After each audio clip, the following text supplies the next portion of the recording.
जय हिंद। आज हम लोग इस वीडियो में हिस्ट्री के बारे में जानने वाले हैं कि हिस्ट्री है क्या। तो सबसे पहले जानते हैं कि हिस्ट्री है क्या।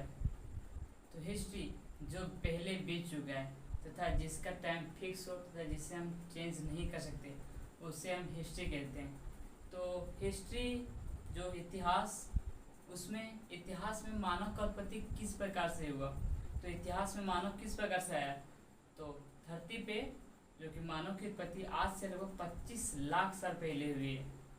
यह काफ़ी आश्चर्यचकित करने वाली बात यह है कि आज से लगभग 25 लाख साल पहले हुई, लेकिन हम लोग यहाँ पढ़ पाते हैं कि सिंधु सभ्यता की जो उत्पत्ति हुई अभी 2500 से 1750 BC हुई, उसके बारे में ही हम लोग पढ़ पाते हैं। क्योंकि इसका यह रीज़न है कि उस समय जो कि लिपि नहीं लिखी गई थी। इसका यही कारण है कि हम 25 लाख साल पहले जो कि धरती पर आ चुके हैं, लेकिन फिर भी हम उतना मानव अपने बारे में उतना हम लोग जान नहीं पाते।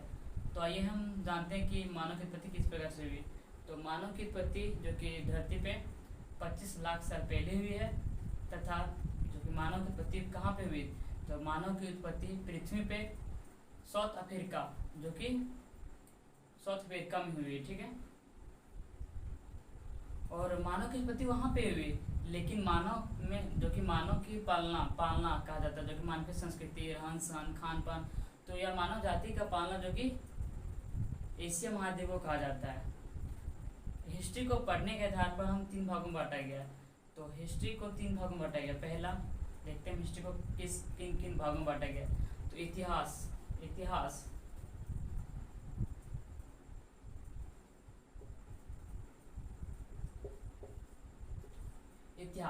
इतिहास को 3 भागों में बांटा गया है।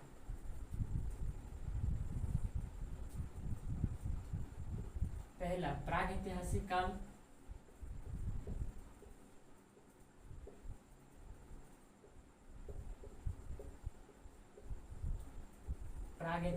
काल,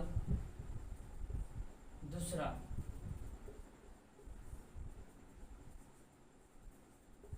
आद्यैतिहासिक काल और तीसरा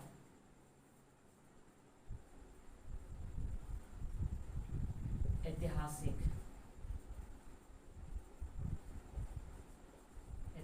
काल। तो हिस्ट्री को 3 भागों में बांटा क्यों गया है, इसका बांटने का आधार क्या था। तो हिस्ट्री को 3 भागों में बांटने का आधार यह था कि जो कि प्रागैतिहासिक काल है, तो प्रागैतिहासिक काल में जो कि जितने लिपि, कोई हमें प्रागैतिहासिक काल कोई साक्ष्य नहीं कि किस प्रकार से मानव उसमें रहता था, अर्थात etc, जो कि इसमें कोई पता नहीं चलता मानव के बारे में। इसीलिए प्रागैतिहासिक काल में कोई साक्ष्य नहीं मिला। इसमें ना ही लिपि लिखी गई थी और ना ही जो कि प्रागैतिहासिक काल में कोई साक्ष्य मिला। इसके आधार पर प्रागैतिहासिक काल को बांटा गया। और आद्यैतिहासिक काल भी उसी प्रकार से है, लेकिन आद्यैतिहासिक काल में जो लिपि लिखा गया है, लेकिन इसको पढ़ा नहीं जा सका है। और ऐतिहासिक काल में जो कि लिपि लिखा भी गया है और इंटरेस्टिंग बात है कि पढ़ा भी जा चुका है। तो ऐतिहासिक काल में जो कि सिंधु सभ्यता जैसे चीज़ों को पढ़ा जाता है ऐतिहासिक काल में, जैसे कि सिंधु सभ्यता। तो सिंधु सभ्यता का अवधि फिक्स है क्योंकि इसको पढ़ा भी जा चुका है। जैसे सिंधु सभ्यता की अवधि जो कि 2500 से 1750 BC माना गया क्या, जिसमें सिंधु सभ्यता के बारे में पढ़ा जाता है। इसमें सिंधु सभ्यता के बारे में पढ़ा जाता है। इसमें सिंधु सभ्यता के बारे में पढ़ा जाता है ऐतिहासिक काल में, ठीक है। और इसमें लिखा जा चुका है लिपि, लेकिन इसमें पढ़ा नहीं जा चुका है। और इसमें ना ही लिखा जा चुका है और ना ही पढ़ा जा चुका है। तो प्रागैतिहासिक काल को 3 भागों में बांटा गया है। पहला पूरा पाषाण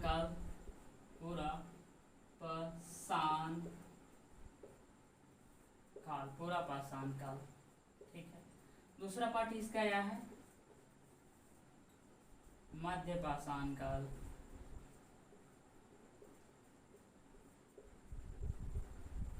और तीसरा यह है इसका नवपाषाण काल, ठीक है। तो पूरा पाषाण काल, मध्य पाषाण काल और नवपाषाण काल का अवधि भी फिक्स कर दिया गया है। तो पूरा पाषाण काल की अवधि जो कि 25 लाख BC टू 40 के BC तक पूरा पाषाण काल की अवधि माना गया है। और मध्य पाषाण काल की जो अवधि माना गया है यह 40 के बीसी टू 10 के बीसी इसका अवधि माना गया है। और जो नवपाषाण काल की अवधि है और 10 के बीसी टू 10 के बीसी मतलब 10,000 से 4,000 तक 4 के बीसी तक माना गया है। इसी प्रकार से हम इसको भी जो कि पूरा पाषाण काल को भी 3 भागों में बांटा गया। तो हम सभी को एक एक करके जानेंगे कि पूरा पाषाण काल होता क्या है, मध्य पाषाण काल होता क्या है और नव पाषाण काल होता क्या है। तो हम जानते हैं सबसे पहले कि पूरा पाषाण काल क्या होता है।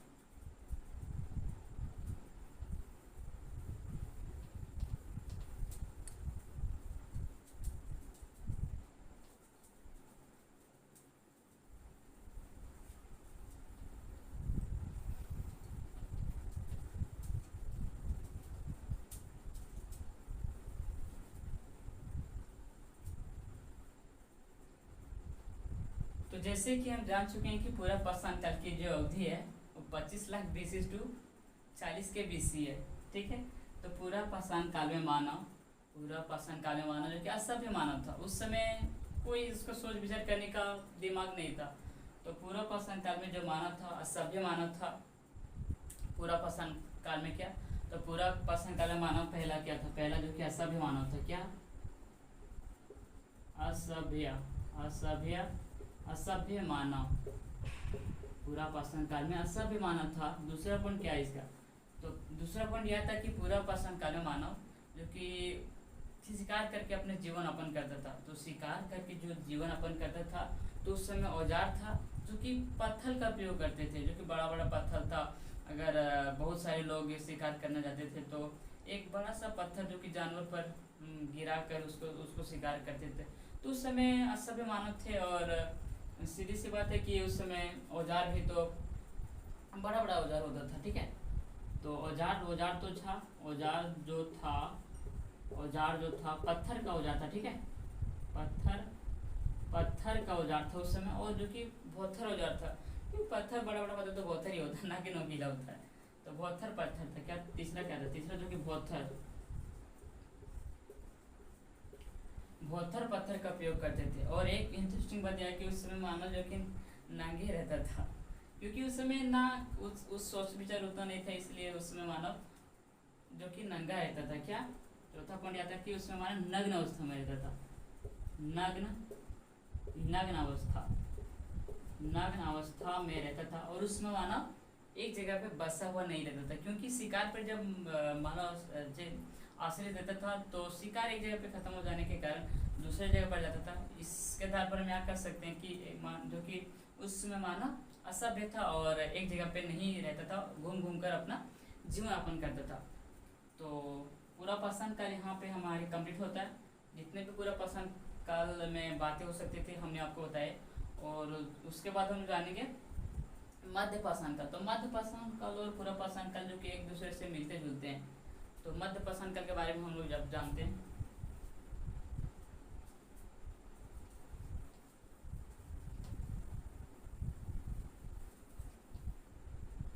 दूसरा क्या था, दूसरा जो कि मध्य पाषाण काल था।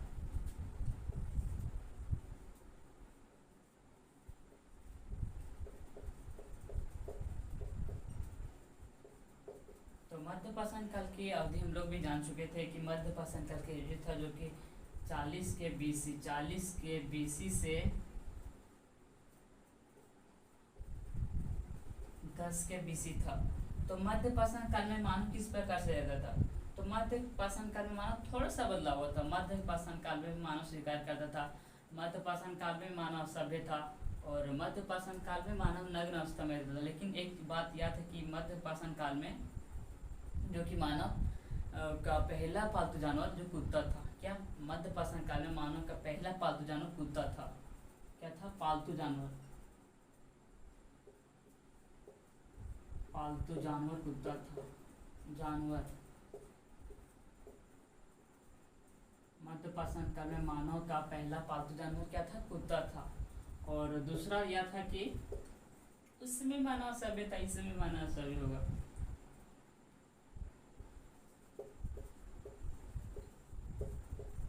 सभ्यता था उस समय पूर्व पाषाण काल में जो कि मानव थोड़ा पत्थर टाइप का जो औजार का प्रयोग करता था, लेकिन मध्य पाषाण काल में उससे थोड़ा सा पतला और थोड़ा सा नोकीला का प्रयोग होने लगा। मध्य पाषाण काल में थोड़ा नोकीला पत्थर का प्रयोग करने लगा। और उस समय थोड़ा सा तो मानव सभ्य, जैसे जैसे टाइम आगे बढ़ता जाएगा उससे उससे मानव जो कि सभ्य होता जा रहा है।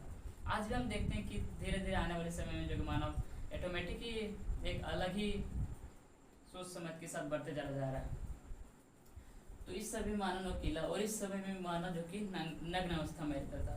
इसी प्रकार से जो कि मध्य पाषाण काल और पूर्व पाषाण काल एक दूसरे से मिलते जुलते, लेकिन जो कि नव पाषाण काल दोनों से अलग है और काफ़ी समय जो कि मानव का इम्प्रूवमेंट हो गया था।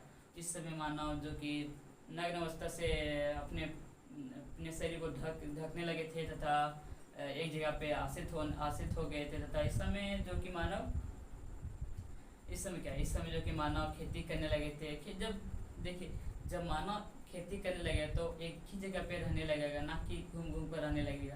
तथा इस समय एक बात हो गया था कि इस समय मानव जो कि अपना शिकार करता था, तो इस समय जब शिकार करने लगा, जब मानव एक जगह पे रहने लगा, तो इस प्रकार से दिमाग का भी डेवलपमेंट हुआ और धीरे धीरे यह करते करते मानव का सबसे नोकीला जो कि पत्थर का ही नोकीला भाग का जो कि शिकार करने में उपयोग करने लगे। और ऐसे ऐसे करते करते करते करते मानव का विकास हुआ और टाइम बढ़ते चला गया। और इसी प्रकार से ऐतिहासिक काल में जो कि मानव का अवधि पहुँच गया। तो हम लोग जो कि नव पाषाण काल में क्या क्या जाने, तो नव पाषाण काल जो कि नव पाषाण काल की अवधि क्या है, नव पाषाण काल। तो नव पाषाण काल की अवधि क्या है, नव पाषाण काल की जो अवधि है वो 10 के BC टू 4 के BC, ठीक है। तो नव पाषाण काल की जो अवधि है 10 के BC टू 4 के BC है, ठीक है।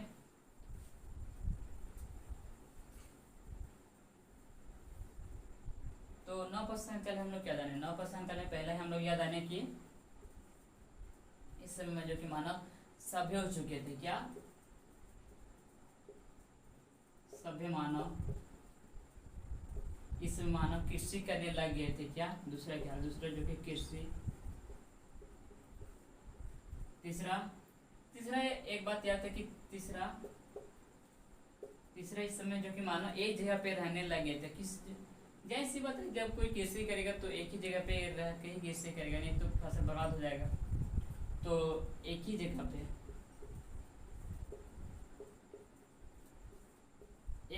पे आश्रित हो गए थे। और इस समय जो कि मानव कपड़ा पहनने भी लगा था, ना कि नग्न अवस्था में रहने लगा था। तो इस समय जो कि औजार जो कि काफी नोकीला औजार था। क्या औजार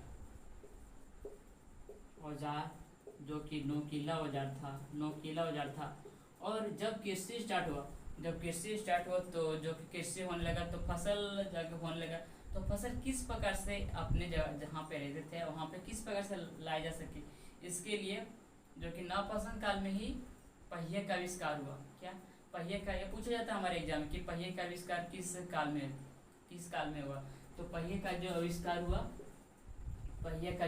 हुआ जो कि नव पाषाण काल में। क्या पहिए का आविष्कार नव पाषाण काल में हुआ। एक बात ये और था कि आग से जो कि मानव नव पाषाण काल में जानकर हुआ, ठीक है। आग से मानव नव पाषाण काल में, हालांकि जो कि आग जो था पूरा पाषाण काल में ही था आग जो कि धरती पे, लेकिन उसमें मानव जानता नहीं था कि किस प्रकार से इसका उपयोग किया जा सके।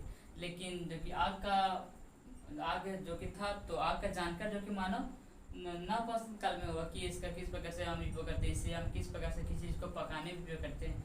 तो आग का जो कि जानकार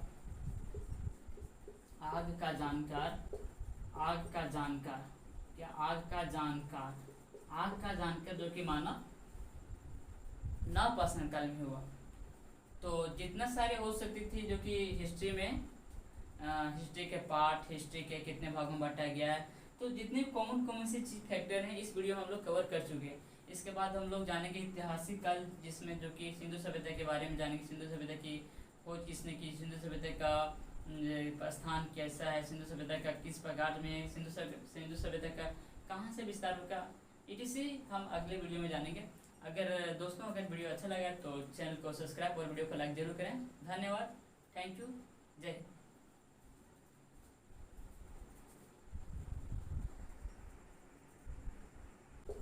आग का जानकार, क्या आग का जानकार, आग का जानकार जो कि माना नवपाषाण काल में हुआ।